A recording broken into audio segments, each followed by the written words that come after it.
Hey guys, what's happening? So recently my gaming interests have shifted almost exclusively toward retro stuff.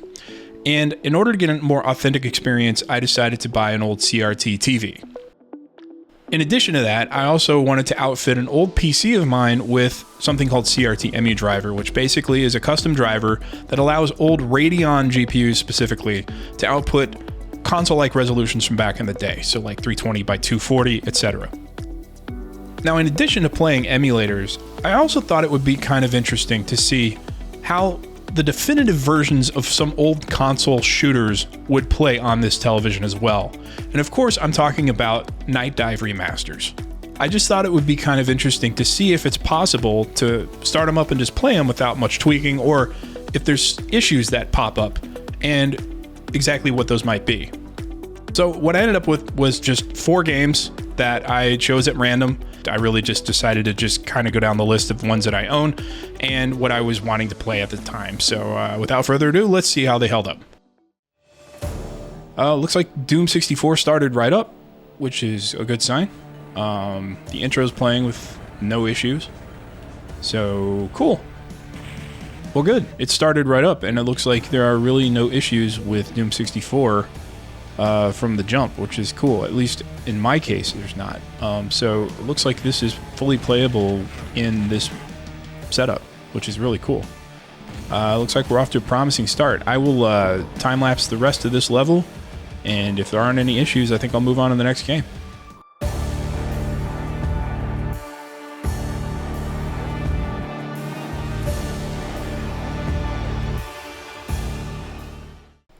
Okay, so the next game is Turok, Dinosaur Hunter, and this is the first game. It started up with no problems, once again, which is great. We're going through the menus in just a second here. Looks like all the splash screens and logos work. The intro plays flawlessly, that's good.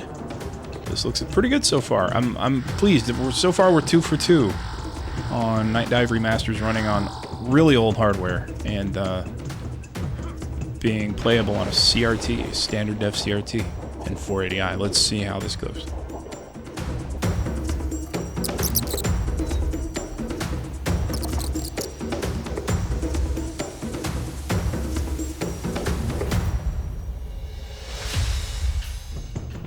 Okay, I played up to the first save point. I'm kind of satisfied at this point. I haven't seen a single glitch yet.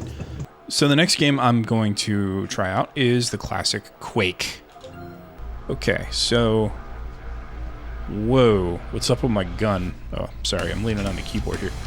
My gun is... Whoa. My gun's glitching out, going crazy here. Let's see, I'm going to do easy, because I don't want to die repeatedly here while I'm screwing around. So it looks like the coordinates for your gun are screwed up. Okay. So, we're into the first level.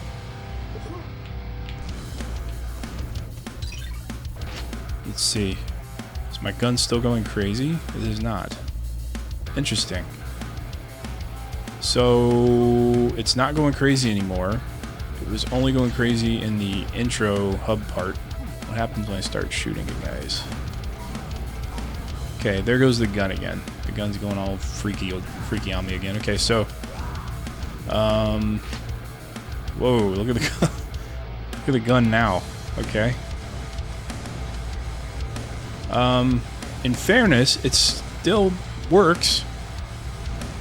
Oh, wow. Look at the lighting. Here, let's try to turn everything off and see if any of this gets fixed. Okay, so... Still having issues with the gun? Turning off things in the menu seemed to mitigate it for a second, but now it's back, so... again, though, it's still playable. Nothing has impacted the actual gameplay. It's just the visual glitches. Oh, look at the nail gun. Going kind of crazy. That's pretty wild. Okay, so... look at it. It's going nuts. We got like a screen full of letters and numbers or something. That was weird. Okay. Whoa. Crazy. Whoa, that's kind of weird. It reminds me of like Dead Space, where you're seeing all those marker symbols and stuff. That's kind of freaky, actually. We are Wow, what is that? Like an explosion. It's like I'm having flashbacks to a war or something. This is pretty crazy. Okay. Still playable though. Let's call Quake Reluctant Pass. Okay, so the final game I want to look at in this short overview is Power Slave Exhumed. Okay.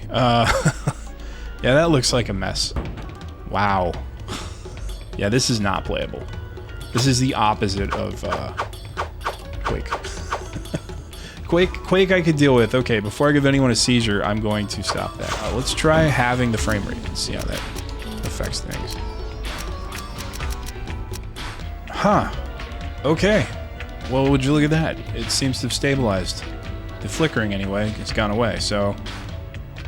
Let's see how the gameplay holds up. This looks like it's stabilized, and I'm really not seeing any other issues, which is great. But at the same time, you're playing at half the frame rate that you would want to. So yeah, although to be fair, the frame rate in the original game is also targeting 30, and it rarely hits it. It doesn't stay there. Let's do one more level and see if it holds up, and if it does, then we'll call it and do a wrap-up.